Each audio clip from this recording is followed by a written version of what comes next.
96.9 FM WACC, rocking Willow Springs and the Deep Valley. And of course, rocking this place hard. I got something to tell you.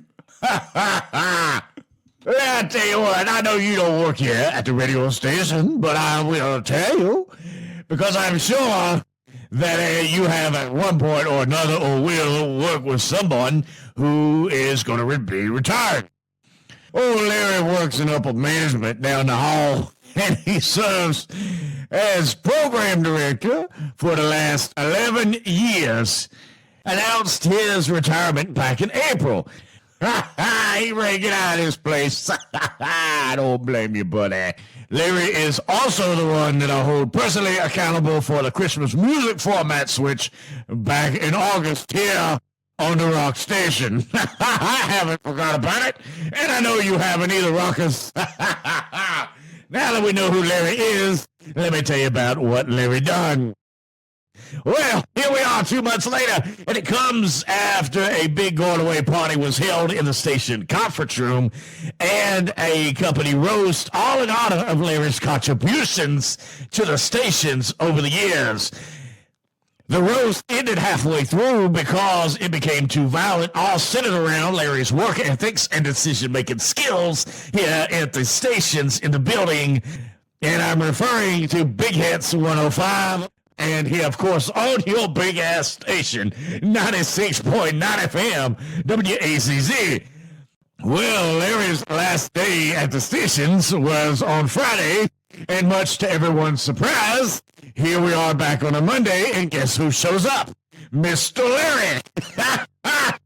Well, I wasn't here that early this morning, but I did hear about how surprised he was to come in and find his office cleaned out, repainted, and a new desk and chair was put into place.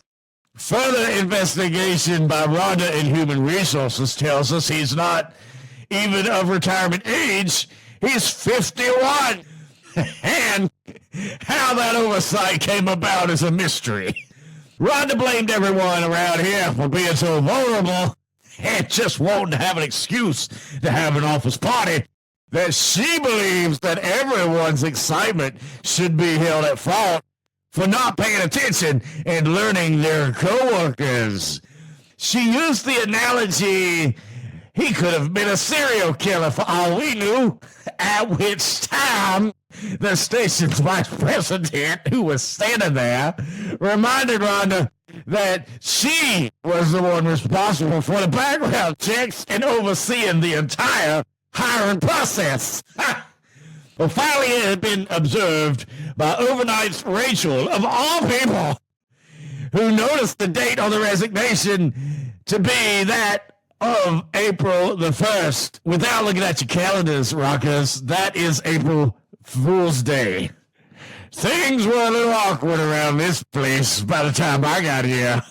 By the end of the day, the rest of upper management had determined this to be of the following. What may have started as an innocent April Fool's joke performed by Mr. Larry, the rest of the staff was too stupid to realize what day it was, that it was a joke, and furthermore, be able to be smart enough to decipher between his age and the rest of the clues. Mr. Larry let it go and has been laughing ever since. When Mr. Larry found out of the planned party and the personal roast planned in his honor, the roast would be a prime opportunity to find out what people really thought of him around here and his decision-making as a leader in upper management. But it was no laughing matter when it turned out that the joke was on Mr. Larry when the company roast was full of direct insults, criticizing, and name-calling from nearly everyone here in the building from both stations. God. Which quickly got out of hand and was caught off by Rhonda in Human Resources, but not before the president of the stations got his 2 cents in, followed by Rhonda, who had the final say in the bullying. I know you're wondering, what now? Where's Mr. Larry currently? Last anyone seen him, he was crying by the toilet on the phone with his wife. As for the company party, apparently the Cha-Cha Slide was everyone's favorite song, and why the company hired a private DJ when the building is full of jocks around here is beyond me. This is a radio station, but we're all immune to terrible, typical management decisions around here, specifically ones from Mr. Larry.